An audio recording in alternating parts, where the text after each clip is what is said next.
Hello students. In our early lecture we have discussed about the terms of the novel and the short story.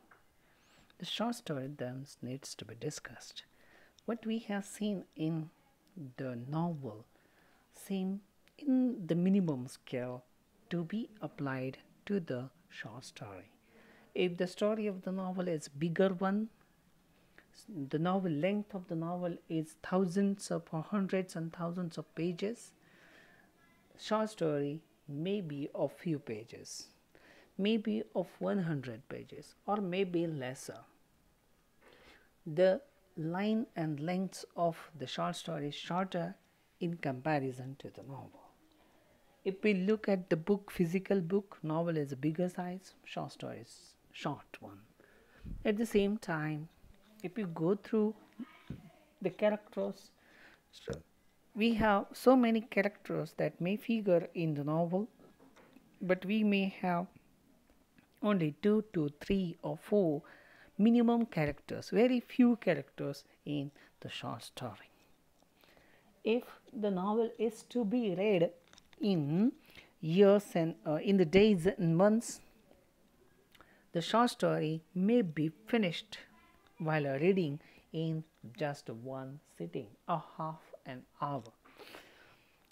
Its short story gives us the details of every particular things. Short story gives us a very few say examples and very few details.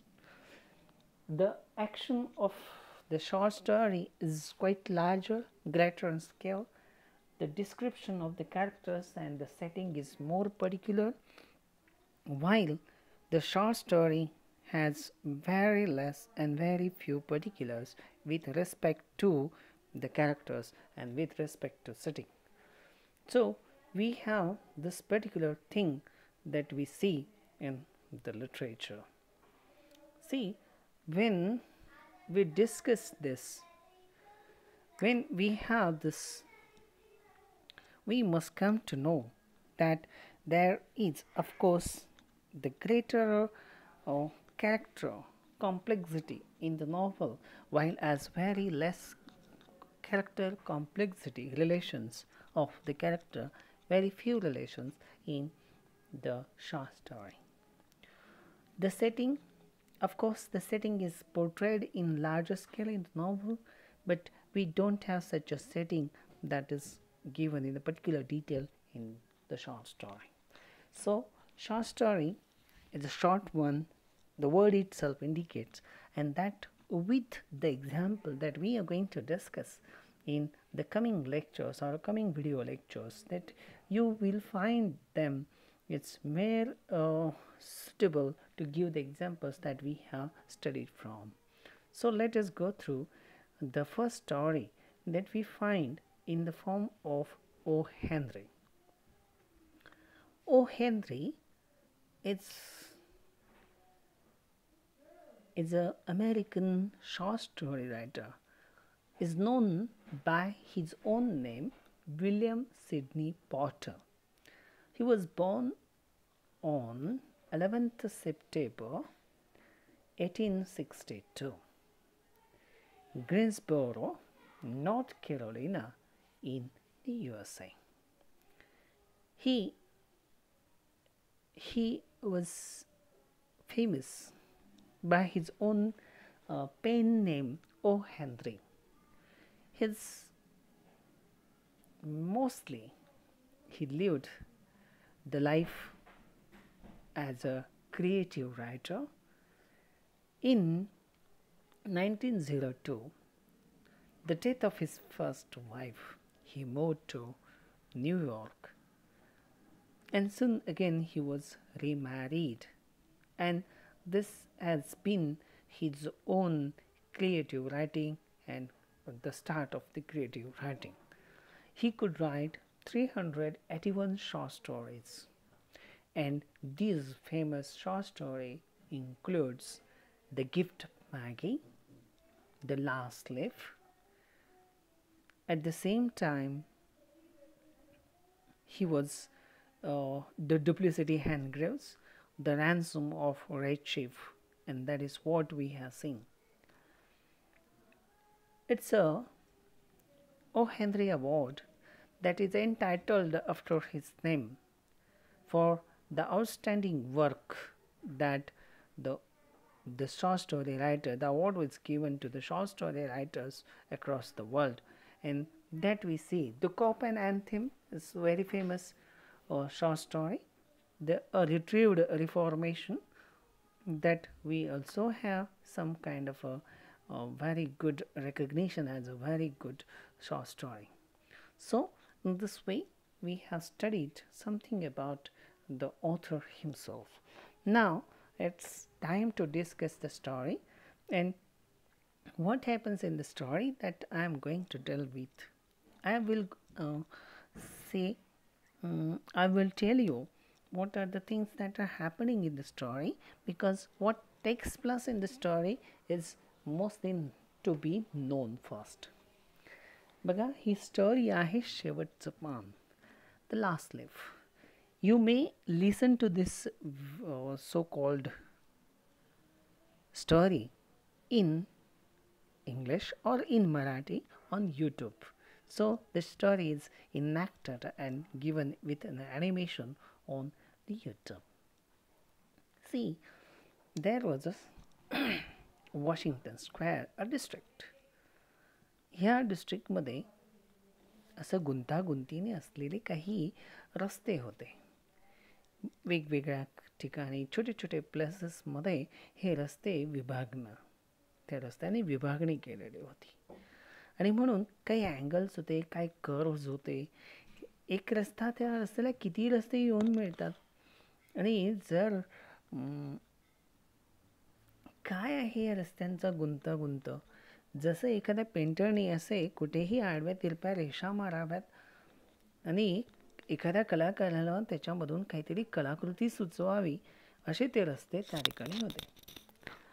किंवा एखादा collector त्या ठिकाणी आला, ज्याला काही bill तयार करायचे आहेत, पेन्स, पेपर, कॅनव्हास, तर तो त्यामध्ये तो एका रूटवरून किती वेळेस क्रॉस होईल आणि तो त्याला असं वाटेल की मी कुठे जातो आहे, तर तो वापस आलेला तो पाहायला मिळेल. इतकं क्रॉस रोड्स तिथे होते. ह्या ग्रीनविच विलेजमध्ये नवीन नवशिके कलाकार हे तिथं येत असत, राहत असत.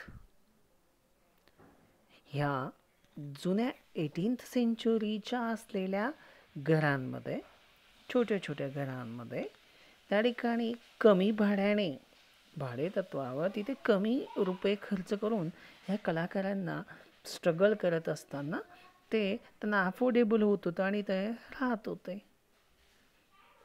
ह्या एका स्क्वॅटी छोट्याशा असलेल्या एका रूममध्ये ते राहत होती. दोन नवशिक्या असलेल्या दोन स्त्री कलाकार, स्यू आणि जॉन्सी, हे दोन पेंटर होते. त्यांचा स्टुडिओ त्या ठिकाणी होता. जॉन्सी जी होती ती जोना नावाने, जोनाची फॅमिलियर होती. ओके, एक जी होती ती मेन ह्या ठिकाणाहून आलेली होती, तर जॉन्सी ही कॅलिफोर्नियावरून आलेली होती. ते दोघं एका हॉटेलमध्ये, एट स्ट्रीटच्या डेल्मोनिकोज या हॉटेलमध्ये ते भेटले. जेव्हा भेटले तेव्हा ते दोघांचं मत जुळलं. ते त्यांचे विचार जुळलेत. सॅलड, बिशॉप स्लीव्ज आणि कला ह्यामध्ये सगळे विचार जुळल्यामुळे ते एकत्र राहायला लागले आणि जॉईंट स्टुडिओ त्यांनी उभा केला. हे सगळं झालं तर मेमध्ये झालं. नोव्हेंबरमध्ये थंडी आली आणि त्या थंडीमध्ये एक रोग आला. जसा आता कोरोना आलेला आहे तसं न्यूमोनियाची साथ आली. डॉक्टरने त्याला न्यूमोनिया म्हटलं.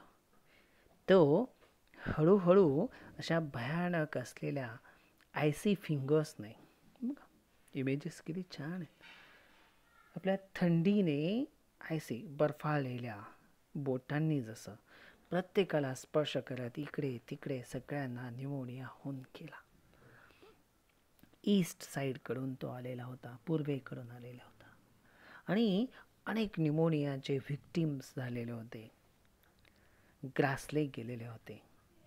आणि हळूहळू ते ह्या ग्रीनविच ह्या शहराकडे येऊन हा न्यूमोनिया पोचलेला होता.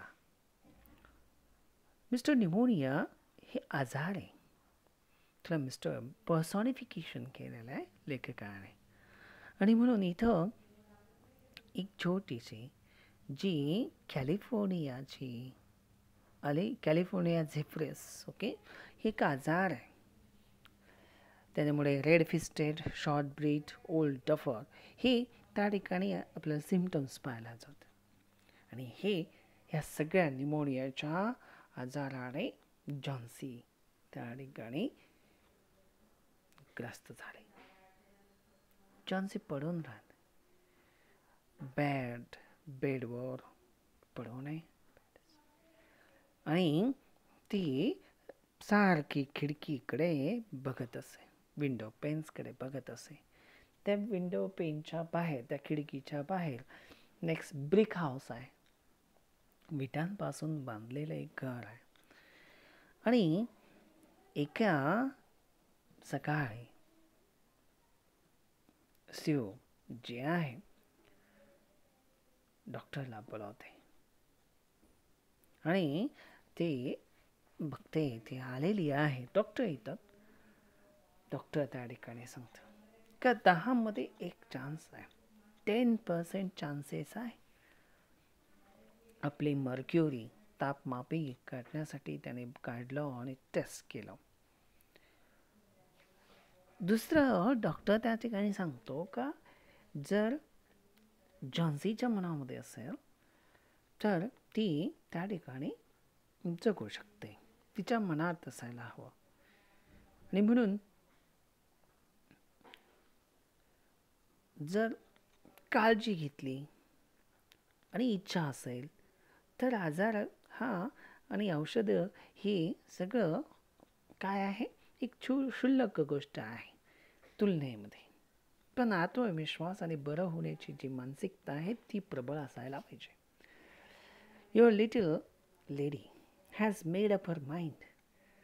तिने तर आपला असा विचार करून ठेवला आहे का का ती मरणार आहे. तिच्याकडे दुसराच विचार तिच्या डोक्यामध्ये दिसतोय. जॉन्सी त्या ठिकाणी ती बोलते का तिला काही जगण्याची इच्छा, ती जगेल असं वाटत नाही. म्हणून स्यू तिचं मत त्या ठिकाणी परिवर्तन करण्याचा प्रयत्न करते. स्यू सांगते का बे ऑफ नेपल्स जो आहे तो तिला पेंट करायचा आहे. पेंट ती दुसरा तिचा विचार आहे, पेंटिंग करण्याचं नाही. स्यू विचारते अ मॅन कुणाच्या प्रेमात पडली कधी. डॉक्टर त्या ठिकाणी सांगते का नाही तसं काही नाही आहे. मग डॉक्टर त्या ठिकाणी सांगतो का इट्स अ वीकनेस, ओके, आणि हे माझ्या प्रयत्नातून काय होईल ते, पण तिच्या मनातून हे जायला हवं. जर आपल्या मृत्यू जर कोणाला पडत असेल तर मी 50% माझे औषधांची पावर जी आहे ती माझी मी कमी ठेवतो, मी कमी मानतो, ओके. आणि म्हणून बघा, पण तिच्या मनामध्ये जर असेल तर ती नक्कीच 50% सांगतो मी की ती जगू शकते.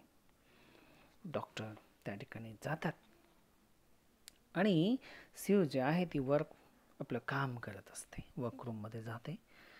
देन पुन्हा जोरात धावत पळत त्या ठिकाणी येते, काम करत असते. जॉन्सी ती पडलेली. स्यू सर्व घरातलं आटोपते, ती जॉन्सीची काळजी घेते. जॉन्सी तिथे पडलेली आहे कुठल्याही प्रकारचं बेड क्लॉथवर रिपल्स आलेले नाही. आपलं शून्य नजरेने खिडकीच्या बाहेर बघत असते. स्यू त्या ठिकाणी थांबते. तिला वाटतं जॉन्सी झोपली आहे. आपलं पेन घेते, इंक घेते, बोर्ड जो असतो ड्रॉइंग करण्याचा, चित्र काढण्याचा, तिला मॅगझिनची स्टोरी स्पष्टीकरण करून ते पेंटिंग करायचे असते. आणि ते काम स्यू करत बसलेली आहे. स्यू ते पेंटिंग जे आहे ते एक सुंदर पद्धतीने हॉर्स शू ती काढते, रायडिंग ट्राउझर्स आणि मुण्याकं आणि हिरो इडाहो कावबॉय हेच चित्र ती काढते. थोडासा काहीसा आवाज जो आहे तो आवाज तिला ऐकू येतो स्यूला सेव्हरल टाइम्स. जॉन्सी विचार करते का हे काय आहे. तर ती स्यू विचार करते का हे काय आहे, तर जॉन्सीचे नजर बाहेर असते आणि ती काउंटडाऊन करत असते. 12, 11, 10, 9, 8, 7 ऑलमोस्ट टुगेदर. स्यूला विचार येतोय का ही काय म्हणते आणि काय काउंट करण्यासारखं असं. There was only bare, dry yard and seen only a brick house 20 feet away across the road outside their window. का त्यांच्या खिडकीपासून 20 फुटावर ते एक भिंतीवर भिंत आहे, घर आहे, ते ब्रिक हाऊस आहे आणि तिथे एक आयव्ही व्हाईन वेल गेलेला असतो. डिकेड रूट्स असतात, जळालेलं असतं, ते निर्जीव झालेलं असतं. अर्धवट त्या भिंतीवर चढलेलं ते आणि त्याची पानं जी आहे सुकलेली पानं एक एक खाली पडत असतात. ते काउंट करत असते जॉन्सी. ती म्हणते का जॉन्सी म्हणते आता का ते बघ किती झटपट पडतायत ते. 100 होती 3 दिवसांपूर्वी, आता बघ किती आहे, थोडीच राहिले 5. त्या ठिकाणी विचार सुडी काय आहे तुझं हे. Leaves on the ivy vine. ते पडतायत. शेवटचं पडलं म्हणजे मी केलंय, मी मेली असं जॉन्सी सांगते. ओह, स्यू म्हणते का मी असा मूर्खपणा मी कधी ऐकला नाही. काय त्या लिव्समध्ये आणि तुझं त्याच्याशी बरं होण्याचा काय एवढा संबंध. तुला तर आवडायचं ते, तू तर नॉटी गर्ल्स आहे. बघ तू जर मनात आणलं तर डॉक्टरने मला सांगितलंय का 50% चान्सेस आहेत तर तू बरी होऊ शकते. नाहीतर त्यांनी सांगितलंय फक्त 10% चान्स आहे तू जगण्याचे. आणि म्हणून बघ तुला बे ऑफ नेपल्स पेंट करायचं आहे. ओके बघ तू मला काम करू दे, मला जाऊ दे बेटा. जॉन्सीला ती लाडीक्वापणे म्हणते आणि सांगते की मला ते काम करू दे, त्याच्यातून पैसे येतील, त्या पैशांमध्ये आपल्याला जेवायचं आहे, तुला मेडिसिन्स आणायचे आहेत, ड्रिंक करायला मिळणार आहे, हे सगळं ती सांगते. तुला ब्रॉथ पाहिजे का. No soup, broth means soup. Okay म्हणून ती सांगते बघ 4च राहिलेले. म्हणजे जॉन्सी विचार करते एक एक पडतंय. जॉन्सी डिअर बघा स्यू खूप तिच्या जवळ जाऊन सांगते का तू मला पहिले तू प्रॉमिस कर का तू आपले डोळे बंद ठेवशील आणि तू त्या विंडोच्या बाहेर बघणार नाही. मला हे ड्रॉइंग उद्या द्यायचं आहे, मला लाईट हवा आहे, संध्याकाळ झाली तर मी करणार नाही. Could you draw in another room. जॉन्सीमध्ये तू दुसरीकडे जाऊन कर. नाही मला तुझ्यासोबत राहायचं आहे. स्यू त्या ठिकाणी सांगते टेल मी, जर तुझं झालं का मला सांग. डोळे मिटते, कुठलीही हालचाल न करता स्टॅच्यूसारखी बेडवर पडू नये जॉन्सी. कारण इथं शिव जी असते ती खिडकी बंद करते. पण नाही, जॉन्सी म्हणते मला उघडत ठेव, मला बघायचं आहे. I want to lose on hold on everything. सगळ्या गोष्टींवरचा माझा होल्ड मी हळूहळू सैल सोडणार आहे, जसं ते पानं पडणारी. शिव म्हणते तू झोपण्याचा प्रयत्न तर कर. नाही, मी बेहरामला बोलून आणतो. शिव तू काही करू नकोस, मी बेहरामला बोलवणार.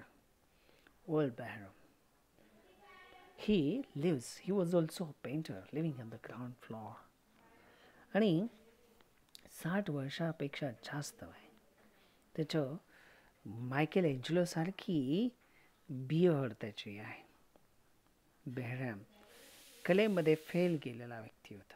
मागच्या 40 वर्षापासून त्याने काहीही केलेलं नसतं. पण त्याच्या मनात एक गोष्ट राहिलेली असते. 40 वर्षापासून बोर्ड त्याने उभा करून ठेवला स्टँडवर. एक पैल आहे, मिक्स करण्यासाठी कलर असलेलं डॉब आहे. सगळ्या गोष्टी सगळ्या पडलेल्या आहेत. तो सांगतो एक मास्टरपीस येणार आहे, मास्टरपीस माझ्या मनात येणार आहे, जे मी ड्रॉ करणार. जेव्हा तेव्हा त्याच्या मनामध्ये येईल ते लगेच काढेन, तो चित्र रंगवेन. पण गेले 40 वर्षापासून ते मास्टरपीस त्याच्या डोळ्यासमोर आलेलं नसतं. पण तो म्हणतो वेटिंग चालू आहे.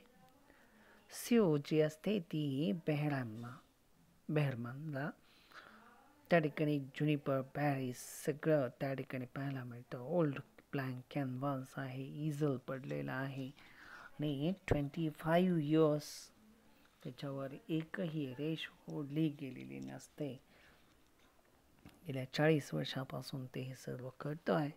पण मागच्या 25 वर्षामध्ये एक लाईन सुद्धा त्या बोर्डवर कागदावर आलेली नसते. जेव्हा शिव खाली जाते आणि बेहरामला सांगते का हे असं घडते, जॉन्सी अशी करते. वास Is there people in the world meet the foolishness to die because leafy tea drop off from the confounded vine? म्हणजे निर्जीव झालेल्या वेलीवरून पानं खाली पडता आहेत. त्याचा माणसाच्या जगण्याशी कसला असलेला संबंध आहे? आणि हे तर असा विचार करणं फुलिश आहे, मूर्खपणा आहे. कोणती ती वेली अशी काय ती जॉन्सीच्या मनामध्ये काय आलाय? शिव सांगते she is very ill and weak. आणि म्हणून तिच्या मनामध्ये त्या फीवरमुळे परिणाम झालेला आहे. बेहरमन तू जर त्या ठिकाणी आला नाही, आय थिंक तर त्या ठिकाणी you are just like a woman. Behrman त्या ठिकाणी सांगतो who said I will not boss gone, I will come with you. सांगतो बेहरमन त्या ठिकाणी सांगतो. हाफ एन आवर होऊन जातात. जॉन्सी त्या ठिकाणी पडलेली असते, वीक झालेली पडलेली असते. शिवने ते विंडो खाली खेचलेला असतो. संध्याकाळ होत असते. पाऊस पडायला लागलेला आहे, थंडगार पाऊस पडतोय. स्नो सगळा मिक्स त्यामध्ये आहे. आणि शिव त्या ठिकाणी बघते का ही झोपी गेलेली असते. जॉन्सी त्या ठिकाणी पडलेली आहे. सकाळ झाल्यानंतर जॉन्सी विचारते, अगं ते खिडकीचे पेन्स ओपन कर, pull it up, I want to see. शिव त्या ठिकाणी बघते. But lo, after beating rain, पाऊस, वारा या सगळ्या गोष्टींमध्ये त्या ठिकाणी एक लाईफ लॉंग नाईट. तिथे एक वन लिफी आयव्ही लीफ त्या ब्रिक वॉलवर असतं. ते पडण्याचं नाव घेत नाही. डार्क ग्रीन आहे, हिरवेगार, जीव नसल्यासारखं आहे. It is the last one, sed Johnsy. ते शेवटचं आहे. जॉन्सी ते विचार करते आणि ते आज रात्रीला शुअर नक्की पडणार. मला वाऱ्याचा आवाज येतोय आणि या वाऱ्यामध्ये ते पान पडणार आहे आणि ते पान पडलं म्हणजे I shall die at the same time. Dear dear Sue त्या ठिकाणी सांगते, थिंक ऑफ मी. तुझ्या बाबतीत विचार नाही करू शकत तर माझ्या बाबतीत तू कर. जॉन्सी कुठलाही आवाज, कुठलाही रिस्पॉन्स त्या ठिकाणी देत नसते आणि ती एका मोठ्या जर्नीवर जाणार आहे असा जॉन्सी त्या ठिकाणी विचार करते. फॅन्सीफुल असा मनामध्ये आणत विचार करते. तिथे एक आयव्ही लीफ त्या ठिकाणी बघा, रेन जे आहे ते खिडकींवर वाहत असतं. त्या खिडक्यांवर ते आणि रेन आणि या परिस्थितीमध्ये ते लीफ कुठलाही पडण्याचं नाव घेत नाही. पुन्हा रात्र, दिवस येतो, लिफी स्टील तयार. जॉन्सी किती वेळ पडून राहते. तिने आपला चिकन ब्रॉथ तयार केलेला असतो. जॉन्सी तडक उठते, सांगते की मी वेडी मुलगी आहे, बॅड गर्ल आहे. ते शेवटचं पान हे ते पडतच नाही आहे.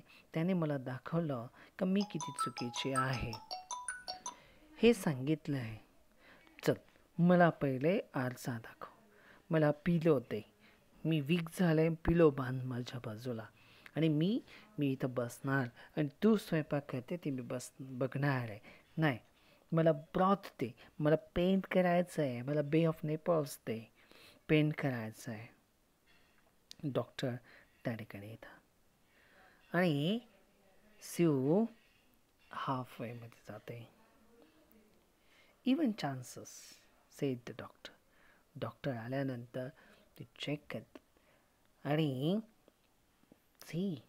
स्यूला सांगते तू काळजी घेतली म्हणून जॉन्सी न्यूमोनियामधून बरी झाली. पण डॉक्टर सांगतो बेहरमन खाली आहे, तो त्याचं ट्रीटमेंट मला करायचे. तो पण एक कलाकार आहे, त्याला न्यूमोनिया झालेला आहे, तो खूप म्हातारा आहे, वीक आहे, तो अटॅक न्यूमोनियाचा खूप अक्यूट आहे, त्याच्यावर जोरदार झाला आहे आणि आता बेहरमनच्या जगण्याची नाही शक्यता. तो हॉस्पिटलमध्ये गेला. Next time doctor said to Sue. दुसऱ्या दिवशी जॉन्सी बरी झालेली पाहायला मिळते आणि knitting blue and useless woollen shoulder scarf. बघा, स्यू जॉन्सीला सांगते का mister Behrman died of pneumonia today in the hospital. He was very ill for 2 days. The caretaker found him mourning in the first day in his room, down helpless with pain. His shoes and clothing were wet, icy cold. बेहरमॅनचे shoes cold होते. कुठल्याही प्रकारचं त्या ठिकाणी आपल्याला पाहायला मिळतं का बेहरमन शूज वेट होते, क्लोथिंग वेट होते, आयसी कोल्ड होते आणि कुठल्याही चांगल्या परिस्थितीमध्ये बेहरमन नव्हता. एक लँटर्न होता, कंदील होता, त्या लेडीने बघितलं का तो अजून चालू होता. एक लॅडर होता, शिडी होती, जी शिडी ओढत ओढत त्या आयव्ही झाडापासून खेचत आणलेली त्याचे मातीमध्ये पडलेले व्रण पाहायला मिळतात, खुणा पाहायला मिळतात. स्कॅटर्ड ब्रश आहे, पॅलेट आहे, ग्रीन येलो मिक्स कलर्स आहे आणि तू बघत नाही. स्यू म्हणते जॉन्सीला, अगं बघ ते आयव्ही लीफ आहे, हिरवेगार दिसतंय, ते पडत नाही आहे का, ती हालत पण नाही आहे का. कारण डार्लिंग बेथे बेहरमनचं मास्टरपीस आहे. He painted it there the night that last left fell. ज्या दिवशी शेवटचं पान पडलं, ज्या रात्रीला पडलं, त्या रात्रीमध्ये बेहरमनने ते पेंट केलेलं हिरवगार लास्ट लीफ आहे, ते पडलं नाही म्हणून तू जिवंतस. असं सीओ जॉन्सीला सांगते का त्या लास्ट लीफने तुला जीवन दिलं. ते लास्ट लीफ जे पेंट केलं आहे ते बेहरमनने केलं आहे. ते त्या विटांच्या भिंतीवर केलेलं शेवटचं पान हे तुला जीवन देऊन गेलं. ते शेवटचं पान हे निमोल ह्या बेहरमनचा मास्टरपीस आहे. Such as that it gives the life to human being. So art has that symbolic value. So this is the story, beautiful story in the form of last leaf. We will study more about such a type of story, and we will discuss on this story in critical appreciation in our next lecture.